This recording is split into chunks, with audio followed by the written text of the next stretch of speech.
Hello everyone. देखिए, मैंने अपने इंटरव्यू सीरीज़ में आपसे लास्ट में एनसीईआरटी के बारे में मतलब एनसीईआरटी में इंटरव्यू कैसे होते हैं उसके बारे में बात की है। दिल्ली यूनिवर्सिटी में कैसे इंटरव्यू होते हैं उसके बारे में बात की। आज हम बात करने वाले हैं गोरखपुर यूनिवर्सिटी में कैसे इंटरव्यू होते हैं। और क्यों बात करने वाले हैं, बात इसलिए करने वाले हैं क्योंकि गोरखपुर यूनिवर्सिटी का फॉर्म आ रखा है असिस्टेंट प्रोफेसर का, प्लस कॉन्ट्रैक्ट जो कॉन्ट्रेक्चुअल बेसिस पे है वो भी आ रखा है। आप चाहें जो भी आप लोग एलिजिबल हो या जिनकी भी इच्छा हो, जो एलिजिबल हो वो जाके इसको भर सकते हैं। अभी भी डेट है, डेट एक्सटेंड हो चुकी है और वो 20 मार्च तक हो रखी है, तो आप अभी भी फॉर्म भर सकते हैं। तो इस मंदिर में हमें पहले सॉरी इस इंटरव्यू में इस इंटरव्यू में खास क्या है, मतलब इस इंटरव्यू में इम्पोर्टेंट क्या है ना, ये बात करते हैं। और कैसे होता है, क्या पूछते हैं, यही तो है ना। देखिए, सिंपल सी बात है। इंटरव्यू में अगर अब मैंने इसका वो इंटरव्यू दिया है जो कॉन्ट्रैक्ट बेसिस पे था, और मैंने उसका वो एग्ज़ाम दिया है जो परमानेंट पोस्ट के लिए असिस्टेंट प्रोफेसर का था। मैंने ancient Indian history and archaeology में अप्लाई किया था, कॉन्ट्रैक्ट वाला भी और जो परमानेंट है वो भी। देखिए, जब आप इंटरव्यू के लिए जाते हैं तो डेफिनेटली पहली चीज़ क्या होती है, आपका डॉक्यूमेंट वेरिफिकेशन होता है। सॉरी, पता नहीं मैं आज क्या क्या बोल रही हूँ। आपका डॉक्यूमेंट वेरिफिकेशन होता है, और उसके बाद यहाँ पर डॉक्यूमेंट वेरिफिकेशन में ध्यान रखिएगा, आपके पास ग्रेजुएशन की डिग्री भी होनी चाहिए और मास्टर की डिग्री भी होनी चाहिए। पीएचडी अगर आप लगा रहे हैं तो उसकी भी डिग्री होनी चाहिए। देखिए, ध्यान रखिएगा, ये लोग डिग्री पे बड़ा फोकस करते हैं। इनको सिर्फ मार्कशीट नहीं चाहिए होती है। वो आपको इसी बात पे बाहर निकाल सकते हैं क्योंकि आपके पास डिग्री क्यों नहीं है, ठीक है ना।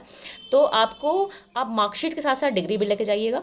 एक इंपॉर्टेंट चीज़ ये है। दूसरी इंपॉर्टेंट चीज़ ये है कि जब आपका वेरिफिकेशन हो गया, सब हो गया, तो जब मैंने ये इंटरव्यू दिया था कॉन्ट्रैक्ट बेसिस वाला, तो उसमें तो पहले मेरा वेरिफिकेशन के बाद मुझे एक कंप्यूटर लैब में ले जाया गया।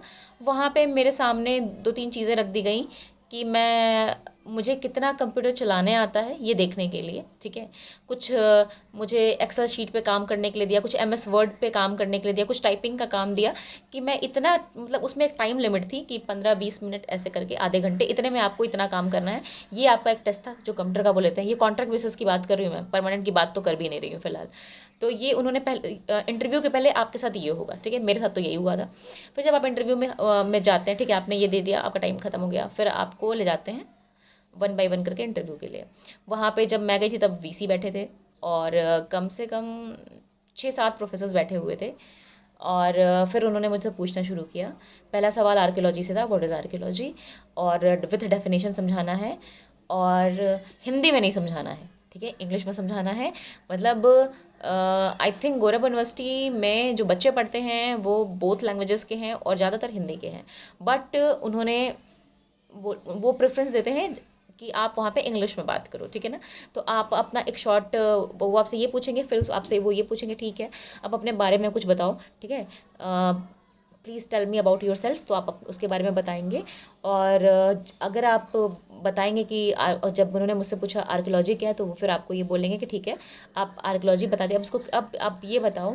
फिर उन्होंने मुझसे ये पूछा कि आर्कियोलॉजी आपके वर्ड्स में नहीं बताओ, आप मुझे किसी विद्वान का नाम लेके बताओ कि उन्होंने आर्कियोलॉजी के बारे में क्या कहा है, ठीक है। तो मुझे कोटेशन मॉर्टिमर व्हीलर की याद थी, वो मैंने बताई, और बस इतना ही था। फिर उन्होंने मुझे थैंक यू बोला और इंटरव्यू ख़त्म हो गया, ठीक है ना। वहाँ मेरा सिलेक्शन नहीं हुआ था, क्यों नहीं हुआ था मुझे पता नहीं, लेकिन नहीं हुआ था, ठीक है। तो ये पूछते हैं वो कॉन्ट्रैक्ट बेसिस पे। अब बात करते हैं परमानेंट की। देखिए, परमानेंट का तो मैं इंटरव्यू देने से पहले ही वो रद्द हो चुका था, लेकिन मैं आपको उसके एंट्रेंस एग्ज़ाम के बारे में बता देती हूँ। उसका एंट्रेंस एग्ज़ाम हुआ था। एंट्रेंस एग्ज़ाम का पेपर बहुत ईजी था, लेकिन प्रॉब्लम ये थी कि जिन बच्चों को थोड़ी अगर बेसिक इंग्लिश भी नहीं आती होगी वो नहीं दे पाएंगे। उन्होंने बिना बताए, बाईलिंगुअल में एग्ज़ाम नहीं था, बाईलिंगुअल लैंग्वेजेस में एग्ज़ाम नहीं था, सिर्फ एक लैंग्वेज थी इंग्लिश, हिंदी नहीं थी वहाँ पे, ठीक है ना। आपको जो पेपर मिलेगा हिस्ट्री का या एंशेंट हिस्ट्री का, वो आपको इंग्लिश में मिलेगा। मुझे मतलब अब हो सकता है ना मिले, क्योंकि बच्चों ने इस बात पर बहुत विद्रोह किया था, बहुत विरोध हुआ था इस बात का। लेकिन मेरे टाइम पर जब मैंने दिया था तो इसको बिल्कुल पेपर बिल्कुल इंग्लिश में था। लेकिन इंग्लिश बहुत आसान थी। लेकिन जिनको दिक्कत है उनको दिक्कत है। तो सवाल आसान थे, पेपर मेरा अच्छा हुआ था। लेकिन फिर ये इंटरव्यू रद्द हो गया, और मुझे नहीं पता कि मतलब अगर होता तो कैसा होता। लेकिन अगर आप एग्ज़ाम में जाएँ तो बिल्कुल इस बात के लिए प्रिपेयर होके जाएँ, अगर आप एंट्रेंस देने जा रहे हैं तो, कि वो आपसे किसी भी लैंग्वेज में पूछ सकते हैं। मतलब आप पेपर आपके सामने या तो हिंदी में आ सकता है प्योरली, या तो इंग्लिश में आ सकता है। हो सकता है वो दोनों लैंग्वेजेज़ में आए, पर ये भी हो सकता है कि वो सिर्फ़ किसी एक लैंग्वेज में आए। अगर आप इंग्लिश अच्छे से समझते हैं तो आप हिंदी भी समझना शुरू करिए, अगर